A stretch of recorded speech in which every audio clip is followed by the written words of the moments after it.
یہ وہ بزرگ سید ہے جسے گرانے کی کوشش صرف آج نہیں دہائیوں سے کی جا رہی ہے۔ امریکہ اور اس کا سایہ اسرائیل کبھی پابندیوں کے ذریعے، کبھی معاشی گلا گھونٹ کر، کبھی سڑکوں پر احتجاج بڑکا کر، کبھی میڈیا کے زہر آلود پروپیگنڈے سے، لیکن تاریخ گواہ ہے کہ بزرگ سید نہ کبھی جھکا، نہ کبھی بکا، اور بکتا بھی کیوں؟ یہ اس نسل سے ہے جسے جھکنا سکھایا ہی نہیں گیا۔ یہ وہی نسل ہے جس کا شجرہ نسب جا کر جڑتا ہے علی ابن ابی طالب سے، وہ علی جنہوں نے خیبر میں دروازہ نہیں باطل کی گردن موڑی تھی، وہ علی جنہوں نے مرہب کو صرف شکست نہیں دی بلکہ غرور کو دو ٹکڑوں میں بانٹ دیا۔ اور آج وہی خون، وہی مزاج، وہی استقامت آیت اللہ سید علی خامنہئی میں بولتی ہے۔ امریکہ بار بار کہتا ہے اب یہ ٹوٹ جائے گا، اسرائیل بار بار سرگوشیاں کرتا ہے اب یہ بھاگنے والا ہے، کبھی کہتے ہیں بیمار ہے، کبھی کہتے ہیں کمزور ہو چکا ہے، کبھی افواہ پھیلاتے ہیں کہ ایران اندر سے بکھر رہا ہے۔ لیکن سوال یہ ہے اگر یہ سب سچ ہوتا تو پابندیوں کے پہاڑوں تلے ایران کب کا دب چکا ہوتا۔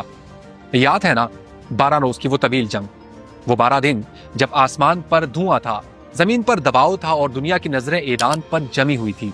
امریکہ پوری طاقت کے ساتھ کھڑا تھا، اسرائیل جدید ہتھیاروں کے زوم میں تھا، لیکن انجام ذلت، خاموشی اور پسپائی۔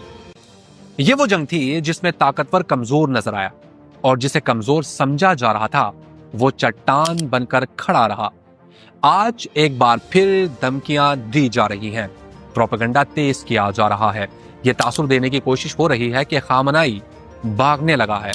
لیکن شاید امریکہ اور اسرائیل خیبر بھول گئے ہیں، وہ خیبر جہاں دروازے گرتے نہیں اکھاڑے جاتے ہیں۔ یہ صرف ایک شخص کی بات نہیں، یہ ایک سوچ ہے، ایک مزاحمت ہے، ایک نظریہ ہے جسے بم، پابندیاں یا جھوٹے بیانیے ختم نہیں کر سکتے۔ یہ وہ بزرگ سید ہے جو تہران میں بھی ہے اور اپنے موقف پر بھی، جو دباؤ میں بھی سیدھا کھڑا ہے اور دشمن کی آنکھ میں آنکھ ڈال کر بات کرتا ہے۔ تاریخ ایک بار پھر خود کو دہرا رہی ہے اور سوال صرف یہ نہیں کہ اگلی دھمکی کیا ہوگی، اصل سوال یہ ہے کیا باطل ایک بار پھر خیبر کے انجام کے لیے تیار ہے؟